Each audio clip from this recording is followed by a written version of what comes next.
আসসালামু আলাইকুম। আরেকটা ভিডিওতে আপনাদেরকে স্বাগত জানাচ্ছি। রেড ফান্ড স্যার গতকালকে লাইভে একটা ভিডিও বার্তায় বলেছেন, যা বলেছেন আমি হুবহু বলার চেষ্টা করছি। আমি Firoz Hossain, digital enforce channel থেকে। এই চ্যানেলে যদি আপনি নতুন হয়ে থাকেন, এই ভিডিওটি দেখে যদি আপনার ভালো লাগে, তাহলে এই চ্যানেলটি সাবস্ক্রাইব করে দেবেন। এছাড়াও আমাদের ভিডিও ডেসক্রিপশনে টেলিগ্রাম এবং হোয়াটসঅ্যাপ চ্যানেলের লিঙ্ক আছে। আপনি যদি পছন্দ করেন সেটাতেও যুক্ত হয়ে যান, যাতে করে আপনি ছোটো ছোটো আপডেটগুলো জানতে পারেন। তো চলুন শুরু করা যাক রেড ফান্ড স্যারের কথা থেকে। তো তিনি বলতেছেন, হ্যালো হ্যালো হ্যালো আপনার সবাইকে হ্যালো, আপনারা কেমন আছেন? এখানে থাকতে পেরে খুব ভালো লাগছে। কয়েকদিন ধরে হয়ে গেল, তাই না?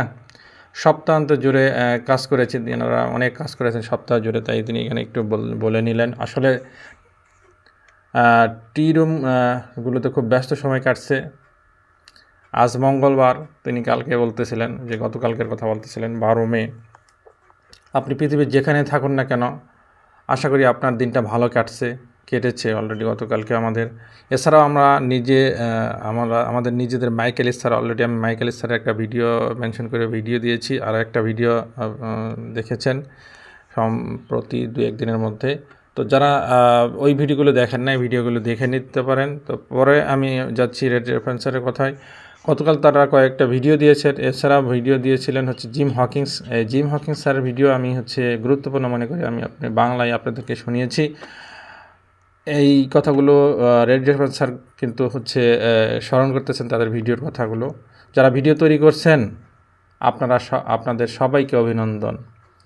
মোমেন্টাম ধরে রাখুন। আমরা যা করছি তা সক্রিয় থাকা খুবই গুরুত্বপূর্ণ। এই বাক্য দুইটা খুবই গুরুত্বপূর্ণ। আবার মোমেন্টামটা ধরে রাখতে হবে, আমরা যা করছি তা সক্রিয় থাকা খুবই গুরুত্বপূর্ণ। তো আজকের মূল বিষয় হচ্ছে ফোকাস। তো রেড স্যার যে এই ফোকাস নিয়ে কথা বলতেছিলেন। আজ আমি কথা বলতে চাই ফোকাস নিয়ে। গত 8 বছরে আমাদের সিও অ্যাশপোফারের সাথে কাজ করার মাধ্যমে আমি এই বিষয়টি গভীরভাবে শিখেছি। আমরা যা অর্জন করতে চাই তার উপরে লেজারের মতো ফোকাস থাকা খুবই জরুরি। আজকের সবচেয়ে গুরুত্বপূর্ণ বিষয় হলো, চারপাশে যখন অনেক নেগেটিভ শব্দ ও বিভ্রান্তি থাকে, তখন ফোকাস ধরে রাখা। আমাদের সিও একটি কথা বলেছিলেন, যে আমি যদি খারাপ বিষয়গুলোর দিকে মনোযোগ দিতাম তাহলে কোনো কাজই করতে পারতাম না। এটাই একদম সত্য। আপনি যখন অন্যরা কি বলছে সেদিকে মন দেন, তখন আপনি নিজের লক্ষ্য থেকে দূরে সরে চলে যান অলরেডি, ক্রমান্বয়ে। তো এই জন্য নিজের লক্ষ্য ঠিক রাখতে হবে। নিজের লক্ষ্য কি? আমরা সবাই এই অনলাইন জগতে নিজের কারণে এসেছি, আমাদের প্রয়োজনে আমরা এসেছি। প্রত্যেকের নিজস্ব লক্ষ্য আছে, এটাই আপনার ফোকাস। কেউ যেন আপনাকে আপনার কেউ যেন আপনার লক্ষ্য পরিবর্তন করতে বাধ্য না করতে পারে। কিছু মানুষ ফোকাস ধরে রাখতে পারে না, তারা সহজেই অন্য কিছুর দিকে আকৃষ্ট হয়ে যায়। কিন্তু সফল হতে হলে নিজের লক্ষ্যই স্থির থাকতে হবে। গবেষণা ক্ষেত্রে যে মাইন্ডসেটটা করতে হবে, তিনি বলতেছিলেন যে আমি কিছু গবেষণা করেছি এবং খুবই গুরুত্বপূর্ণ বিষয় সামনে এসেছে। খারাপ বিষয়গুলিকে উপেক্ষা করা মানে হলো গ্রোথ মাইন্ডসেট বজায় রাখা। ঝুঁকি সম্পর্কে সচেতন থাকা দরকার, কিন্তু সবসময় নেতিবাচক বিষয় নিয়ে ভাবলে কাজ থেমে যায়। এই জন্য তিনি বলতেছিলেন যে এই কাজ যে থেমে যায়, ক্ষেত্রে একটা নেগেটিভিটির ক্ষতি আছে। নেতিবাচক যখন আপনি কোনো ধারণা করবেন, আপনার চিন্তাভাবনা আপনাকে থামিয়ে দিবে। নেতিবাচকতা যখন তৈরি হবে আপনার মধ্যে, এটি শক্তি কমায়, সৃজনশীলতা কমিয়ে দেয়, নষ্ট করে দেয়। যদি আপনি সবসময় নেতিবাচক কথা মনোযোগ দেন, তাহলে আপনার নিজের অগ্রগতি বন্ধ হয়ে যাবে। তাই লক্ষ্য ও কাজের উপর লেজার ফোকাস রাখতে হবে, যাতে করে আপনি সেই লক্ষ্যে পৌঁছে যেতে পারেন। মানুষ কেন নেগেটিভিটিতে আকৃষ্ট হয়? মানুষ স্বভাবতভাবেই নেতিবাচক খবরের দিকে বেশি মনোযোগ দেয়। নেতিবাচক যে অভিজ্ঞতা ইতিবাচক অভিজ্ঞতার তুলনায় 3 থেকে 4 গুণ বেশি প্রভাব ফেলে।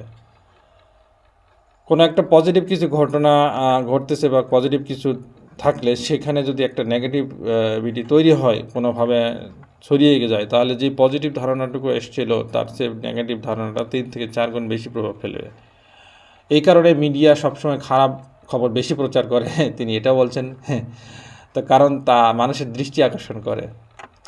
এই যে মোমেন্টামটা আমরা এখন বর্তমানে যা রয়েছে মোমেন্টাম ধরে রাখার কথা বলতেছেন হচ্ছে রেড ফান্সার। তিনি বলতেছেন মোমেন্টাম ধরে রাখা, যদি আপনি নেতিবাচক শব্দগুলো বাদ দিতে পারেন তাহলে আপনি নিজের লক্ষ্য অর্জনে সক্রিয় থাকবেন। এতে সিদ্ধান্ত নেওয়ার ক্ষমতা উন্নত হয়, কারণ বড় সিদ্ধান্ত নেওয়ার সময় আপনার মানসিকতা মানসিক অবস্থাই সবচেয়ে গুরুত্বপূর্ণ। পজিটিভ যে এনভায়রনমেন্টটা সেটাও গুরুত্বপূর্ণ। নেগেটিভ মানুষের মাঝেই থাকলে আপনি নেগেটিভ হয়ে যাবেন। এই জন্য পজিটিভ মানুষের সাথে থাকলে আপনি পজিটিভ থাকবেন, পজিটিভ হবেন। তথ্য প্রদান হোক বা গল্পের মাধ্যমে হোক, তার যুক্তির মাধ্যমে হোক, যদি পজিটিভ মানুষের সাথে থাকেন অবশ্যই আপনার মধ্যেও পজিটিভিটি ক্রিয়েট হবে। তো আপনার যাত্রার কেউ আপনার পথ নির্ধারণ করতে পারে না। মানুষ মতামত দিতে পারে, কিন্তু নেতিবাচক মতামত গ্রহণ বা বাদ দেওয়ার আপনার সিদ্ধান্ত। তো বুদ্ধিমত্তার সাথে উপেক্ষা, স্ট্র্যাটেজিক ইগনোরিং। এখানে রেড ফান্সার বলতেছিলেন যে সব কিছু সম্পূর্ণ উপেক্ষা করা সঠিক নয়, বরং গুরুত্বপূর্ণ বিষয় রেখে অপ্রয়োজনীয় শব্দ বাদ দিতে হবে।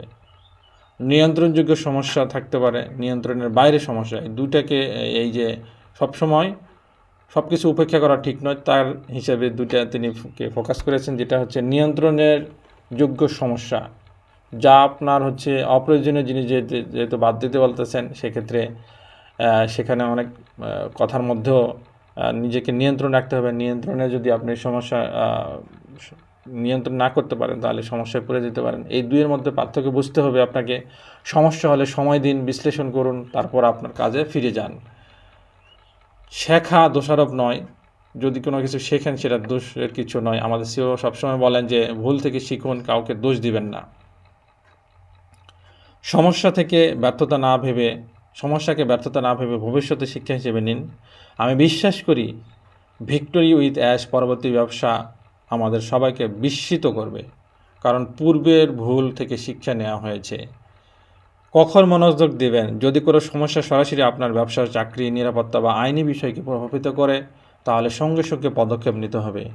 মনোযোগটা আপনি কোনো ব্যবসায় কখন দিবেন, বা সেক্ষেত্রে দেখেন ব্যবসায় বা এক্ষেত্রে কী মনোযোগ দিবেন, কখন মনোযোগ দিবেন, কেন দিবেন। এটা বলা হচ্ছে যে যদি কোনো সমস্যা সরাসরি আপনার ব্যবসা, চাকরি, নিরাপত্তা বা আইনি বিষয়কে প্রভাবিত করে তাহলে তার সঙ্গে সঙ্গে পদক্ষেপ নিতে হবে, মনোযোগ দিতে হবে। সেই বিষয়ে গুরুত্ব দিয়ে সেটাকে মডিফাই করে সেটা যাতে আপনি হারিয়ে না ফেলেন, সেই জন্য আপনাকে এই বিষয়ে মনোযোগ দিতে হবে।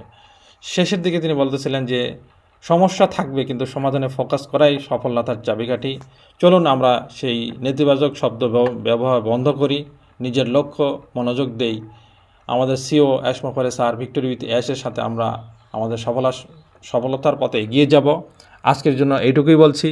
আশা করি আপনাদের ভালো লেগেছে এই বাংলায় অনুবাদটুকু।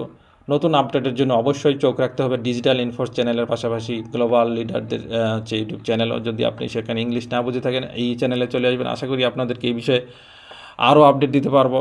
তো ফোকাস আপনাদেরকে ধরে রাখতে হবে। এই ভিডিওটি শুনে যদি আপনার মনে উৎফুল্লতা কাজ করে, নেগেটিভিটি তৈরি হয়, তাহলে সেটা মন্তব্য করবেন। পজিটিভ তৈরি হয় সেটাও লিখবেন। আর হচ্ছে ডিজিটাল ইনফোর্স চ্যানেলে টেলিগ্রাম চ্যানেল রয়েছে, সেখানে আপনারা যুক্ত হয়ে যাবেন, ভিডিও ডেসক্রিপশনে লিঙ্ক পেয়ে যাবেন। এছাড়াও হোয়াটসঅ্যাপ চ্যানেল রয়েছে। আজকের মধ্যে এখানে শেষ করছি। আমি ফিরোজ হোসেন। পরবর্তীতে অন্য কোনো ভিডিওতে আবার কথা হবে। আল্লাহ হাফেজ। আসসালামু আলাইকুম।